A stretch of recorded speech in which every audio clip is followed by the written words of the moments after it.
ओम शांति। ओम शांति। ओम शांति। आज 19 नवंबर की मुरली है। प्रातः मुरली ओम शांति बाप दादा मधुबन से। मीठे प्यारे प्राणेश्वर प्रिय पिता कहते हैं, मीठे बच्चे, सर्विस के साथ साथ याद को भी कायम रखना है। इस रूहानी यात्रा में कभी ठंडे नहीं होना है। सर्विस के साथ साथ याद की यात्रा को भी कायम रखना है। इस रूहानी यात्रा में कभी ठंडे नहीं होना है। प्रश्न है, बच्चों की दिल अगर रूहानी सर्विस में नहीं लगती तो उसका कारण क्या है? गहरा प्रश्न है कि बच्चों की दिल अगर रूहानी सर्विस में नहीं लगती तो उसका कारण क्या है। सब अपने आप को चेक कर लेंगे। उत्तर है, अगर रूहानी सर्विस में दिल ना लगे तो जरूर देह अभिमान की ग्रहचारी हैं। चलते चलते देह अभिमान के कारण जब आपस में रूठ पड़ते हैं तो सर्विस ही छोड़ देते हैं। एक दो की शक्ल देखते ही सर्विस के ख्याल उड़ जाते हैं। इसीलिए बाबा कहते हैं, इस ग्रहचारी से संभाल कर रहो।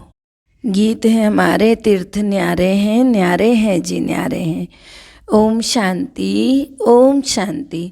इस गीत की लाइन ने बच्चों को खबरदार कर दिया। क्या कहा? बुद्धि में यह याद रखना है कि तीर्थ यात्रा पर हैं हम, और हमारी यात्रा सबसे न्यारी है। और इस यात्रा को भूलो मत। यात्रा पर ही सारा मदार है। और तो जिस्मानी यात्राओं पर जाते हैं और लौट कर आ जाते हैं, और जन्म जन्मांतर यही यात्रा करते ही आते हैं। तो बाबा कहते हैं, हमारे तीर्थ वह नहीं है। अमरनाथ में जाकर फिर मृत्युलोक में चले आना तुम्हारी वह यात्रा नहीं है। बाबा कहते हैं, और सब मनुष्य की है वह यात्रा। बड़ी समझने की बात बाबा आज कह रहे हैं कि तीर्थ पर जाकर चक्कर लगाकर फिर आए पतित बन जाते हैं। किस्म किस्म की यात्राएं हैं ना। तो देवी के मंदिर भी तो अथाह है ना, वहाँ पर भी यात्रा में जाते हैं। तो विकारियों के साथ कितने यात्रा पर जाते हैं। तुम बच्चों ने तो प्रण किया हुआ है ना निर्विकारी रहने का। तुम निर्विकारियों की ही यह यात्रा है। निर्विकारी बाप जो एवर प्योर है, सदैव पवित्र है, उनको याद करना है। पानी के सागर को विकारी व निर्विकारी नहीं कहेंगे, और न उनसे निकली हुई गंगाएं ही निर्विकारी बनाएंगी। मनुष्य मात्र इतने तो पतित बन पड़े हैं, कुछ भी तो समझते नहीं हैं। वह जिस्मानी यात्राएं अल्पकाल क्षण भंगुर की यात्राएं, यह यात्रा बड़ी है। तुम बच्चों को उठते बैठते यात्रा का ख्याल रखना है। यात्रा पर जाते हैं तो धंधा धोरी गृहस्थ व्यवहार आदि सब भूलना होता है ना। तो अमरनाथ की जय, अमरनाथ की जय, बस ऐसे कहते जाते हैं। मास 2 मास तीर्थ यात्रा कर फिर आकर के गंध में फिर से पड़ते हैं गंगा स्नान करने। उनको यह पता ही नहीं है कि हम रोज पतित होते हैं। गंगा यमुना पर रहने वाले भी तो रोज पतित होते हैं ना। रोज गंगा पर जाकर स्नान करते हैं, पतित होते हैं, फिर जाकर स्नान करते हैं। तो एक तो नियम होता है ना। दूसरे फिर बड़े दिनों पर जाते हैं, समझते हैं कि गंगा स्नान करने से गंगा ही पतित पावनी है। ऐसे तो नहीं कि खास उस दिन पर गंगा पावन बनाने वाली बनती है फिर नहीं रहती है। जिस दिन मेला लगता है तो उस दिन वह पतित पावनी बन जाती है। नहीं, वह तो बाबा ने कहा कि वह तो है ही है। रोज भी जाते हैं स्नान करने, मेले पर भी खास दिन जाते हैं, अर्थ नहीं। बाबा कहते हैं इसका कोई अर्थ नहीं। गंगा यमुना चीज़ तो वही है ना, उसमें मुर्दे भी डाल देते हैं, फिर कहते हैं कि पतित पावनी गंगा। अब मुर्दा बह रहा है, कहाँ से पावनी हुई? अभी तुम बच्चों को रूहानी यात्रा पर रहना है। बस अब हम जाते हैं घर। इसमें गंगा स्नान करने व शास्त्र पढ़ने की कोई बात ही नहीं है। बाबा आते भी एक ही बार है। सारी दुनिया भी पतित से पावन एक ही बार बनती। यह भी जानते हैं ना कि सतयुग है नई दुनिया, कलयुग है पुरानी दुनिया। बाप को आना है जरूर, नई दुनिया की स्थापना और पुरानी दुनिया का विनाश करने। तो यह उनका ही काम है, परंतु माया ने ऐसा तमो प्रधान बुद्धि बना दिया है जो कुछ भी समझते नहीं है। प्रदर्शनी में देखो कितने ढेर बड़े आदमी आते हैं ना, तो बाबा ने आगे कहा सन्यासी भी आएंगे फिर भी समझेंगे कोटों में कोई। आने के लिए तो प्रदर्शनी देखने सभी आते हैं, परंतु समझ बहुत कम को आता है। करोड़ों में कोई होगा जिसको समझ में आएगा। तुम लाखों करोड़ों को समझाते हो, तब कोई विरला आता है, बहुतों को समझाना होगा। आखिर तुम्हारी यह समझानी और चित्र आदि सब अखबारों में भी पढ़ेंगे, सीढ़ी भी अखबार में पड़ेगी, कहेंगे यह तो भारत के लिए ही है। और धर्म वाले कहाँ जाएंगे? कयामत का समय भी गाया हुआ है। कयामत अर्थात वापस जाने का समय। पुरानी दुनिया का विनाश, नई दुनिया की स्थापना होगी तो फिर जरूर सब वापस जाएंगे ना। सबका विनाश होना है, नई दुनिया स्थापना हो रही है, तो यह बातें कोई नहीं जानते सिवाय तुम बच्चों के। तुम जानते हो नरकवासियों का विनाश है, इसमें भी बहुतों को समझानी मिलती जाएगी। मेले होते रहेंगे, सब तरफ से लिखते रहते हैं ना, हम मेला करें, प्रदर्शनी करें, परंतु साथ साथ अपनी याद की यात्रा भी भूलनी नहीं चाहिए। बच्चे बिल्कुल ही ठंडे चल रहे हैं, यात्रा ऐसे करते हैं जैसे बूढ़े हों, तो जैसे ताकत ही नहीं, कुछ खाया ही नहीं। बाबा का कितना ख्याल चलता रहता है, ख्यालात करते करते नींद ही फिट जाती है। विचार सागर मंथन तो सबको करना चाहिए ना। बच्चे जानते हैं हमको वेद का बाप पढ़ाते हैं, तो बच्चों को देखो कितना अपार खुशी होनी चाहिए। इस पढ़ाई से हम विश्व के मालिक बनते हैं। कोई की तो चलन ही ऐसी है जैसे कि केकड़े की चलन हो, केकड़ों को बाप देवता बनाते हैं। तो बाबा कहते हैं ना, फिर भी चलन मुश्किल किसी की सुधरती है। इस सीढ़ी के चित्र में बड़ी अच्छी नॉलेज है देखो, परंतु बच्चे इतना काम नहीं करते हैं। याद की यात्रा ही नहीं करते। तो बाबा को याद करें तो बुद्धि का ताला खुलता जाएगा आगे, फिर गोल्डन बुद्धि बनती जाएगी। याद नहीं करेंगे तो बुद्धि का ताला ही नहीं खुलेगा। तुम बच्चों की पारस बुद्धि होनी चाहिए ना। बाबा कहते हैं कि बहुतों का कल्याण करना चाहिए तुमको। तुम सतो प्रधान से अब तमो प्रधान बने हो, फिर सतो प्रधान बनना है। बाप कहते हैं मुझे याद करो। कृष्ण को भगवान नहीं कहा जा सकता, उनको तो कहते हैं सांवरा श्याम। फिर बाबा ने सांवरे की आत्मा को बैठकर फिर समझाया कि यह आत्मा जानती है कि बाबा हमको विश्व का मालिक बनाते हैं, तो खुशी में कितना दिमाग पूर्ण भरपूर होना चाहिए। तो इसमें घमंड की कोई बात नहीं, घमंड नहीं करना इस बात का।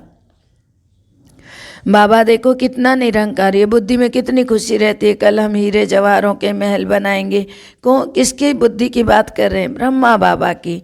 तो नई दुनिया में राजधानी चलाएंगे, तो यह बिल्कुल पतित दुनिया, इस दुनिया के मनुष्य को तो कोई देखें तो कोई काम के ही नहीं है, तो कुछ नहीं जानते हैं, यह भी दिखाना चाहिए। हीरे जैसा जीवन था, अभी देखो वही फिर 84 जन्म लेकर कैसे कौड़ी मिसल बन गए। या सीढ़ी का चित्र भी बाबा कहते हैं नंबर 1 है। फिर दूसरे नंबर में है त्रिमूर्ति का चित्र। तुम कहते हो निकट भविष्य में शिष्टाचारी भारत बन जाएगा। शिष्टाचारी दुनिया में बहुत थोड़े मनुष्य होंगे, अभी देखो कितने ढेर मनुष्य हैं।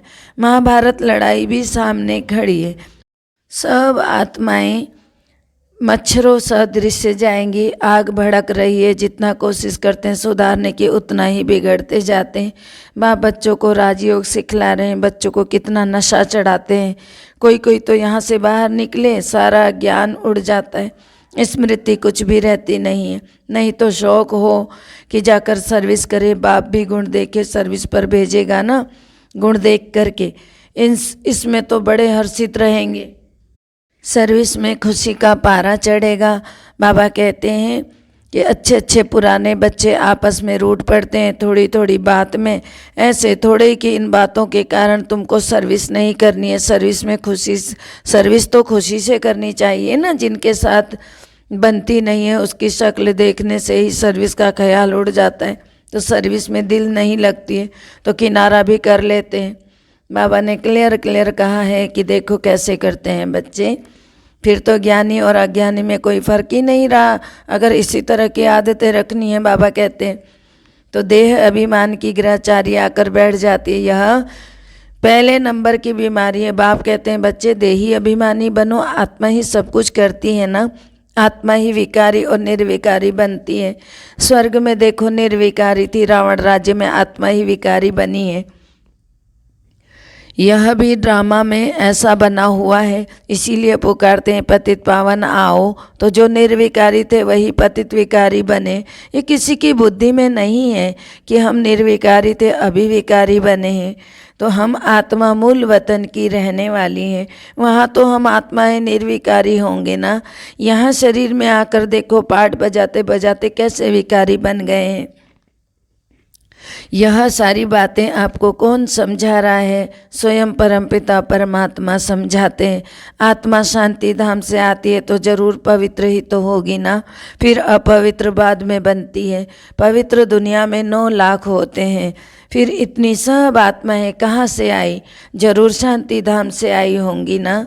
फिर वह बाबा कहते हैं वह है पीसफुल इनकॉर्पोरियल वर्ल्ड, निराकारी दुनिया और शांति की दुनिया।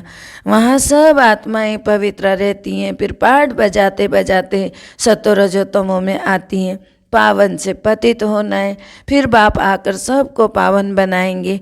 यह ड्रामा चलता ही रहता है। ड्रामा के आदि मध्य अंत का राज बाप के सिवाय और कोई बतला ना सके। उस बाप को तो कोई जानते ही नहीं है। ऋषि मुनि भी नेति नेति कह गए, हम भगवान को और उनकी रचना को नहीं जानते। फिर कहते भी हैं गॉड फादर इज नॉलेजफुल।